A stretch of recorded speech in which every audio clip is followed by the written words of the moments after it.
অনন্ত জীবনের গান গাই। 2013 সালের 5ই মে বাংলাদেশের রাজনৈতিক ইতিহাসে একটি গুরুত্বপূর্ণ ঘটনা ঘটে গেছে। সেই ঘটনাটি হইল হেফাজতে ইসলাম সে 13 দফা দাবি করছে। এই 13 দফা দাবি নিয়ে তারা ঢাকা শহর অবরোধ করছে, ঘেরাও করছে।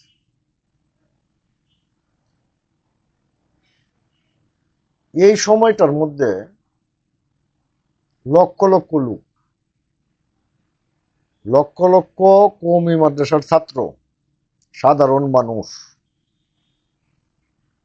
এবং ধর্মপ্রাণ লোকজন তারা ঢাকা শহরে ঢুকে পড়ছে নানা ব্যারিকেডের মধ্যে দিয়ে, এবং কার্যত ওই দিন ঢাকা শহর অচল ছিল। সেই দিন সাবেক প্রধানমন্ত্রী খালেদা জিয়া তিনি তার দলের নেতাকর্মীদেরকে নির্দেশ দিয়েছিলেন যে তাদেরকে সহায়তা করার জন্য। মূলত সেই দিনেই এই যে কর্তৃত্ববাদী যে সরকার, সেই সরকারের পতন ঘটার একটা সম্ভাবনা তৈরি হয়েছে। দলীয় নেতারা কি করলেন, তারা নেত্রীর আদেশ অমান্য করিয়া মানে ভাইবেই নিছেন যে সরকারের পতন ঘটে যাবে। তারা ফলে যে ঘটনাটা ঘটলো, এই কর্তৃত্ববাদ সরকারের প্রস্থানটা 10 বছর বিলম্ব হয়ে গেল বা 11 বছর বিলম্ব হয়ে গেল। অর্থাৎ অন্য মানুষ আইসা তাদেরকে ক্ষমতায় বসাইয়া দিবে, এই ধরনের চিন্তা যখনই নেতাদের ভিতরে ঢুকলো, রাজনৈতিক নেতাদের ভিতরে, তখনই এই আন্দোলন ফাইনাল হয়ে গেছে। এর মধ্যে এইখানে বক্তব্য দেওয়ার কথা ছিল আল্লামা শাহ শফি হুজুরের, তিনি হেফাজতের আমির। তো শফি হুজুরকে আসলে এই সমাবেশ স্থলে আসতে দেওয়া হয়নি। এরকম শোনা যায় যে উনাকে জোর করিয়া হেলিকপ্টারে করিয়া চট্টগ্রাম পাঠিয়ে দেওয়া হয়েছে। তো এই যে হেফাজতের নেতারা বা কর্মীরা তারা জড়ো হয়েছিল শাপলা চত্বরে, অর্থাৎ মতিঝিলের শাপলা চত্বরে। লক্ষ লক্ষ লোক, মানে চিন্তাই করতে পারবেন না আপনার, যারা এটা না দেখছেন তারা এটা চিন্তাই করতে পারবেন। তো ওই দিন সন্ধ্যার পরে সরকার সিদ্ধান্ত নেয় যে অপারেশন ফ্ল্যাশ লাইট চালু করবে, এবং আইন শৃঙ্খলা রক্ষাকারী বাহিনী তাদের প্রত্যেকটা বাহিনীর সমন্বয়ে এই অপারেশনটা পরিচালিত হয়েছে। তাদের দাবি মতে যে সাউন্ড গ্রেনেড নিক্ষেপ করিয়া এই জায়গাটা খালি করে দেওয়া হয়েছে। আর হেফাজত দাবি করছে যে এখানে একটা গণহত্যা হয়েছে। কিন্তু প্রশ্ন হইল, দাবি করলেই তো হবে না, দাবির সপক্ষে যুক্তি থাকতে হবে, ডকুমেন্টেশন থাকতে হবে। সেই ডকুমেন্টেশনটা তারা করতে পারেনি। এটা লাইভ প্রচার করতেছিল, মানে একটি টিভি সম্প্রচার বন্ধ করে দেওয়া হয়েছে, এমনকি টিভিটাকেই বন্ধ করে দেওয়া হয়েছে পরবর্তী। আমি এই ঘটনার বিবরণ যারা সেখানে গিয়েছিলেন তাদের কাছ থেকে কিছু কিছু শুনেছি। আমি দু একজনকে পেয়েছি যে তাদের পিঠের মধ্যেও গুলির আঘাত, মানে ওই সররা গুলি যেটা বলে, রাবার বুলেট, একবারে চামড়া ফুলে গেছে। চিকিৎসা নিয়ে ভালো হয়েছে, তাদের সাথে কথাবার্তা হয়েছে।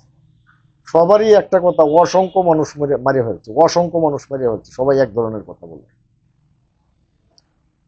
এই কথা তো আসলে ভাই ভিত্তিহীন।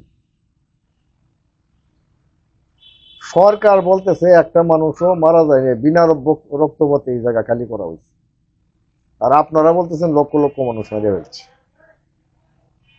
এই ধরনের আবেগী কথাবার্তা দিয়া আসলে ডকুমেন্টেশন তৈরি করা যায় না, কাউকে অপরাধী সাব্যস্ত করা যায় না।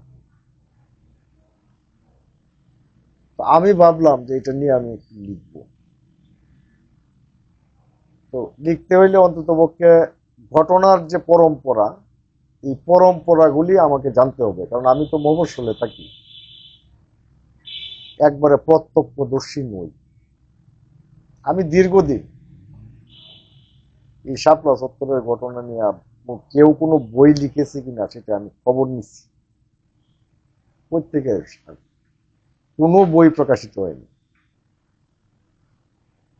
এই যে আপনারা লক্ষ লক্ষ ছাত্রকে নিয়ে ঢাকার দিকে মুভ করলেন, লক্ষ লক্ষ মানুষের জীবন হুমকির মুখে ফেলে দিলেন, আইন শৃঙ্খলা রক্ষাকারী বাহিনীর মুখোমুখি বন্দুকের নলের মুখে ঠেলে দিলেন, আপনারা এই ডকুমেন্টেশনটা করতে পারলেন না যে কয়টা লোক মিসিং হয়েছে,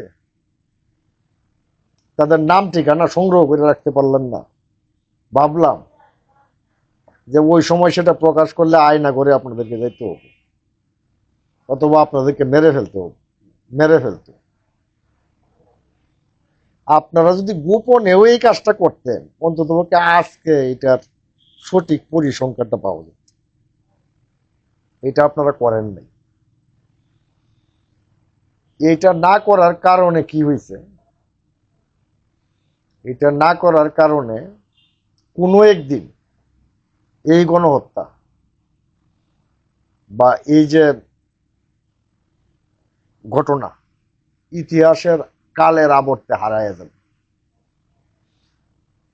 আপনারা জানেন না, ব্রিটিশ বিরোধী আন্দোলনে হাজার হাজার আলেমকে ফাঁসি দেওয়া হয়েছে, গাছের ডালে ঝুলিয়ে দেওয়া হয়েছে, এবং গাছের ডালে ঝুলিয়ে দেওয়ার পরে যে গাছের ডালগুলি অবশিষ্ট ছিল না।